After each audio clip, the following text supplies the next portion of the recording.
Good morning and welcome to the Red Mic. Happy Friday, y'all. Although this morning I did not know if I was going to have a happy Friday at all because yesterday, all day long yesterday, was stuff with my teeth and they still hurt. So you've heard me talk about the scene from the movie The Marathon Man. Yeah, yesterday was yikes. Anyway, let's get into it.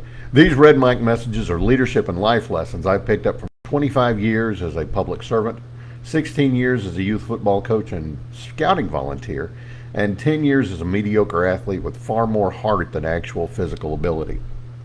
And in those 25 years, I've hired a lot of people. I've been on a lot of, on the employer side of the hiring process, and I've switched jobs.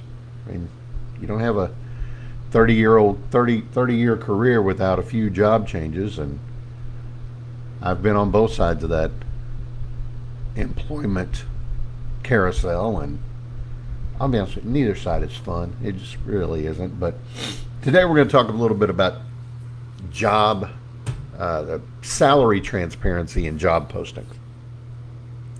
What should be shared? What shouldn't be shared?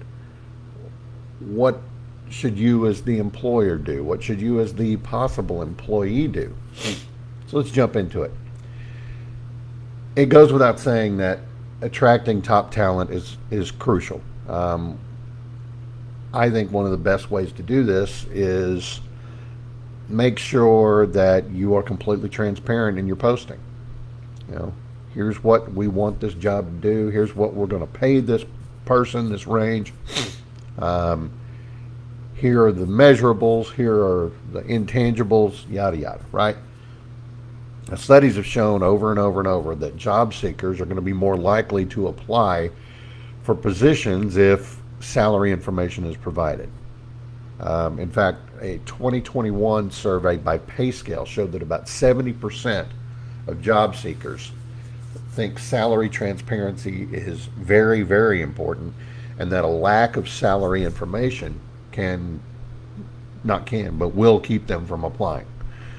JobVite in 2022, their recruiting benchmark report said about 60% of job seekers won't apply for a job posting if salary information is not provided. Now, I know the cynical employer out there is going to say, well, I don't want those people working for me anyway. Well, okay, fine, be that way, but you're going to be missing out on some good folks. You need to set, as the employer, you need to set realistic expectations and allow your potential employees to not waste time by clicking on something. It boggles my mind to this day how many employers are like, well, I'm not going to share that information. Well, we all know why. If you keep your cards close to your vest, now there's 20-something states, from what I understand, where they can't hide it anymore. You know, they've got to be upfront with, here are the postings, and that's great. You know, do I think it ought to be a law? No, but I do think the employers ought to be smarter about it. They ought to be more honest about it. And the ones that don't, yeah, they're playing their cards close to their vest. They're thinking, you know, they're in that old school thought of, well, whoever mentions a dollar amount first loses. And quite often, the people that don't post job salaries, they're the first ones to also ask that question. Well, what are you making now? Well, you know what, Mr. Employer, that's not really relevant to this job. I've read your posting. I've read all of the job description.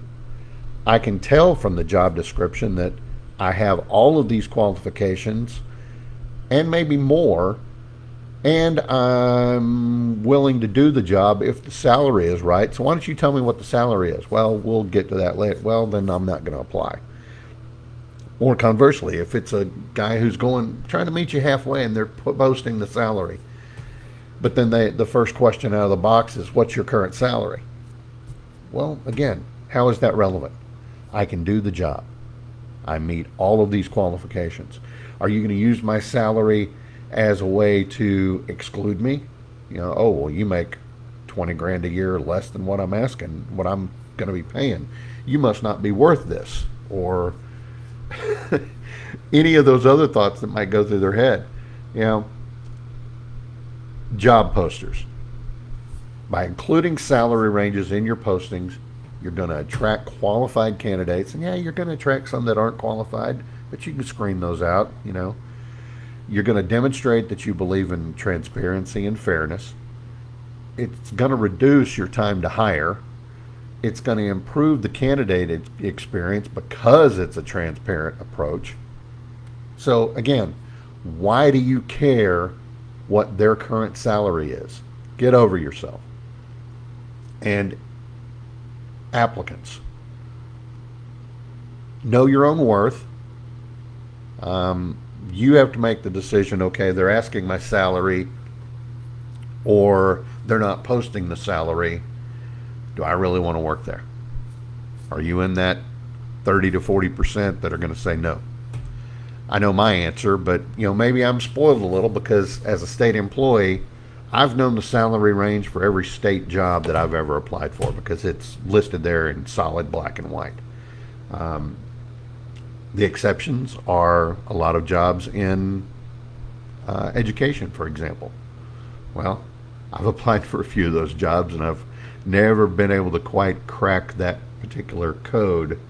I think it's because I went to a college that has that isn't burnt orange and isn't a particular shade of maroon. Figure that out however you want to. Oh, crud, I just realized something. Well, darn. There you go. It's not the red mic without the red mic and the red mic light, right? So, potential employers, again, get over yourself. Just post the salary range. You're not playing cards. You're not in the old school thought of whoever mentions a number first loses. Let people know up front. More often than not, people are going to make the right decisions for that posting and for themselves. And potential employees, know your worth.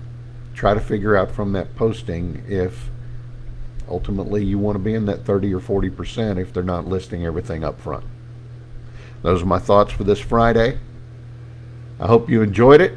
I hope you will come back again on Monday. I hope you have a good weekend. And yes, Monday I will be here, even though it's Labor Day and that is a holiday. I will have a red mic. Now, is it going to be at 6:45-ish in the morning? No.